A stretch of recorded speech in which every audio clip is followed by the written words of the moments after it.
तो ट्रक चालकों की संख्या 80% तो हिंदू होगा। आप एक बात बताओ, तो किसको प्रभावित आप कर रहे हैं? 14% मुसलमान है, तो टेक्निकल लाइन में है, तो मुसलमानों को दिक्कत हो रहा है। अरे भैया, खामखा हिंदू और मुसलमान का एजेंडा चला रहे हो। हर प्रधानमंत्री की हर पॉलिसी, अगर किसान देश में है तो 80% हिंदू है, तो हिंदू ना सबसे ज्यादा किसान है। अगर बेरोजगारी है तो 80% हिंदू है, तो 80% हिंदू ना बेरोजगार है।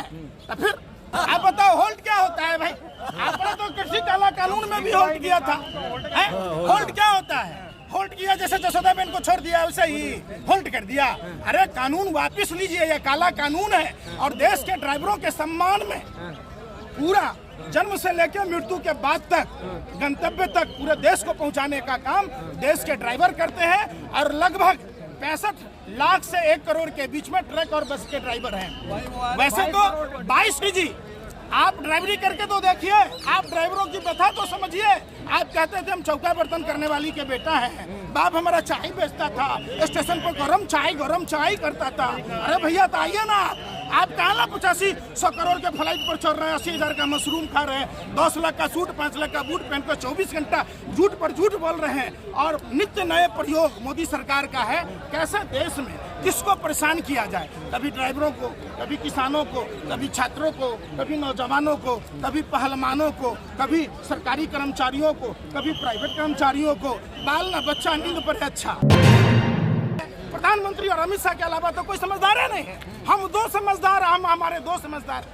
अरे भैया, आप युवा को समझदार नहीं समझते हैं, छात्र को समझदार नहीं समझते हैं, किसान को समझदार नहीं समझते हैं, देश के पहलवानों को समझदार नहीं समझते हैं। अपने मियाँ मिट्ठू बने हुए हैं मोदी जी। आपने जो काला कानून लाया, हर बार कुत्सित प्रयास प्रधानमंत्री का रहता है कि कैसे देश की आवाम को लूटा जाए। आप बताइए, जन्म लेने से लेकर मृत्यु तक के सामानों पर जीएसटी लगा दी, हॉस्टलों पर जीएसटी लगा दी, किताबों पर जीएसटी लगा दी, खाने पीने पर जीएसटी लगा दी। तो ये लूटना नहीं तो क्या है? और इसी सरकार का एक नया एजेंडा है कि आधा घंटा पहले अगर वेटिंग टिकट कैंसिल नहीं कराओगे तो पूरा सोलहनी डूब जाएगा। तो ये लूट नहीं तो क्या है? अप्रत्यक्ष सरकार का रखिए। भाजपा के लोग कह रहे हैं कि पूजा प्रतिष्ठान होने वाला मंदिर का इशू है, आप लोग विपक्ष वाले ये सब हंगामा करवा रहे हैं। कौन सा पंडित मुहूर्त निकाल के दिया 22 जनवरी का?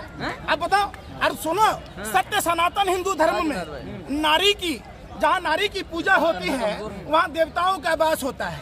आपने जिस प्रभु श्री राम के मंदिर की प्रतिष्ठा की बात की, प्रभु श्री राम माँ सीता के लिए लंका तक की यात्रा तय की, रावण का वध किया। और ये क्या किया? जसोदाबेन को छोड़ दिए, न बेचारी सुहागन है, न विधवा है, न कुमारी है। तो कैसे प्रभु श्री राम के मानने वाले हैं? और दूसरी बात आप समझिए, 22 जनवरी का कौन सा तिथि निकल गया जब जसोदाबेन है ये? अरे सुन लो यार, यही दलाली करना तो अरे सब दिन दिवाली। सत्य सनातन धर्म न खत्म हुआ है न खत्म होगा, था, है और रहेगा। मोदी के जैसे कितने आएंगे और जाएंगे, कालनेमी के जैसे कितने आएंगे और जाएंगे। हिंदू धर्म आज से है। अब ऐसी बात कह रहे हो आप? ये बात ना करो। आप आए हो अभी ट्रक चालकों के सम्मान में बात करो। 80% आबादी हिंदुओं की है, तो ट्रक चालकों की संख्या 80% तो हिंदू होगा। आप एक बात बताओ, तो किसको प्रभावित आप कर रहे हैं? 14% मुसलमान है, तो टेक्निकल लाइन में है, तो मुसलमानों को दिक्कत हो रहा है। अरे भैया, खामखा हिंदू और मुसलमान का एजेंडा चला रहे हो। हर प्रधानमंत्री की हर पॉलिसी, अगर किसान देश में है तो 80% हिंदू है, तो हिंदू ना सबसे ज्यादा किसान है। अगर बेरोजगारी है तो 80% हिंदू है, तो 80% हिंदू ना बेरोजगार है। तो फिर कौन समझाएगा? कानून अभी लागू नहीं हुए और आप लोगों ने शोर मचाना शुरू कर दिया। भैया, क्या पत्रकारिता करते हो? क्या कर रहे हो? रोटी खाते हो भैया कि गोबर को च्यवनप्राश समझकर खाते हो? तो फिर सरकार ने होल्ड पर क्यों किया है? आप बताओ होल्ड क्या होता है भाई? आपने तो कृषि काला कानून में भी होल्ड किया था। होल्ड क्या होता है? होल्ड किया, जैसे जसोदाबेन को छोड़ दिया वैसे ही होल्ड कर दिया। अरे कानून वापस लीजिए, यह काला कानून है और देश के ड्राइवरों के सम्मान में पूरा जन्म से लेकर मृत्यु के बाद तक गंतव्य तक पूरे देश को पहुंचाने का काम देश के ड्राइवर करते हैं। और लगभग 65 लाख से 1 करोड़ के बीच में ट्रक और बस के ड्राइवर हैं। वैसे तो 22 करोड़ पूरे ड्राइवर हैं। देखिए 22 करोड़ जो ड्राइवर हैं उसमें ऑटो चालक, टैक्सी चालक समेत हैं। हमने सारे पहले भी जब धरना प्रदर्शन हुआ था, ड्राइवर मतलब आज के डेट में ऐसा बना दिया है प्रधानमंत्री ने। प्रधानमंत्री जी आप ड्राइवरी करके तो देखिए, आप ड्राइवरों की व्यथा तो समझिए। आप कहते थे हम चौका बर्तन करने वाली के बेटा है, बाप हमारा चाय बेचता था, स्टेशन पर गरम चाय करता था।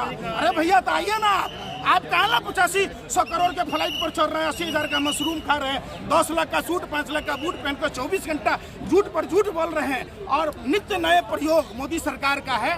कैसे देश में किसको परेशान किया जाए, कभी ड्राइवरों को, कभी किसानों को, कभी छात्रों को, कभी नौजवानों को, कभी पहलवानों को, कभी सरकारी कर्मचारियों को, कभी प्राइवेट कर्मचारियों को। बाल ना बच्चा नींद पर अच्छा। राहुल गांधी ट्रक ड्राइवरों को भड़का रहे हैं, औकात क्या है? अरे यार सुन तो लो। देखिए राहुल गांधी जी जब गए थे ट्रक ड्राइवर के साथ यात्रा किए तो नितिन गडकरी ने भी स्वीकार किया। देखिए ड्राइवर को अगर उचित अगर मिलेगा वातावरण तो वो सही रूप से गाड़ी चलाएंगे। और ड्राइवर का जो केबिन होता है वो केबिन में इतनी गर्मी लगती है, आप सोचिए जेठ की दोपहरिया में गाड़ी चला रहा है तो कितनी विषम परिस्थिति में चलाता है। तो क्या ड्राइवर भारतीय नहीं है? ड्राइवर हिंदू नहीं है? ड्राइवर इंसान नहीं है? मध्य प्रदेश का डीएम साहब कह रहे हैं औकात क्या है? डीएम साहब कह रहे हैं औकात क्या है ड्राइवरों? मध्य प्रदेश के डीएम कह रहे हैं वो भाजपा के वो पाठशाला में जाता होगा। अरे वो चोरी लेटर एंट्री से आईएएस कर लिया होगा। अगर आईएएस पढ़ा होता तो सब कुछ की जानकारी होती उसको। वो महामूर्ख है, वो सरकार की दलाली में बोल दिया होगा। उन दलालों की बात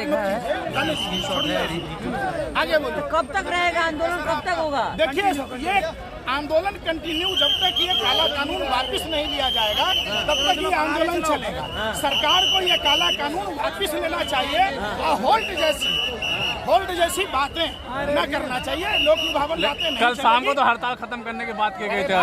हड़ताल देखिए ट्रक के ड्राइवर भारतीय हैं, भारत से इनको प्रेम है, भारत के लोगों को तकलीफ न हो, इसके लिए इन्होंने हड़ताल खत्म की। इसके लिए नहीं हड़ताल खत्म की है कि सरकार ने इस कानून को होल्ड कर दिया है।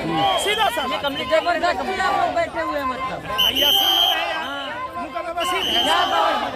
सुनो पहले, सरकार को ये काला कानून, अरे कोई ड्राइवर एक्सीडेंट है, किसी तरीके की वारदात होती है तो सरकार को ऐसी योजना लाना चाहिए उनके परिवार का भरण पोषण कैसे होगा, या अपंग होने की स्थिति में उनको मानदेय भत्ता कैसे मिलेगा। संसद में चर्चा करके ही तो बना है। चर्चा हुआ भैया, संसद चर्चा से तो प्रधानमंत्री डरते हैं, घर वाली से चर्चा नहीं करते हैं, अपने माँ बाप से चर्चा नहीं किए, 40 साल भीख मांग के खाए। जब माँ बाप से चर्चा करना था, जब एक पुत्र होने का धर्म निर्वाह करना था तो भीख मांग के खाए। जब उनको पति का धर्म निर्वाह करना था तब भी घरवाली को छोड़कर भाग गए। तो कौन सा राजा का धर्म निर्वाह करेंगे? देश के लिए। अरे भाई देश के लिए आपके पापा छोड़ दिए होते, आप पत्रकार होते हैं? आज ये ड्राइवर होते, कोई फौज में होता। अरे यार सुनो ऐसी बात, तुम पत्रकार नहीं ना हो, तुम आतंकवादियों से गए गुजरे हो। अगर देश में आप पत्रकार हो ना, देश में अगर सबके पिताजी सबके माताजी को जसोदा बहन की तरह छोड़ देते तो कोई डॉक्टर होता, कोई इंजीनियर होता, कोई फौज में होता, कोई पुलिस में होता, कोई कलेक्टर होता। तो भैया रनरों से देश चलेगा? देश चलेगा गृहस्थ जीवन से। और महर्षि वशिष्ठ ने कहा कि लोक कल्याण की बात वही करेगा जिसका अपना घर परिवार होगा, जो निसंतान होगा वो लोक कल्याण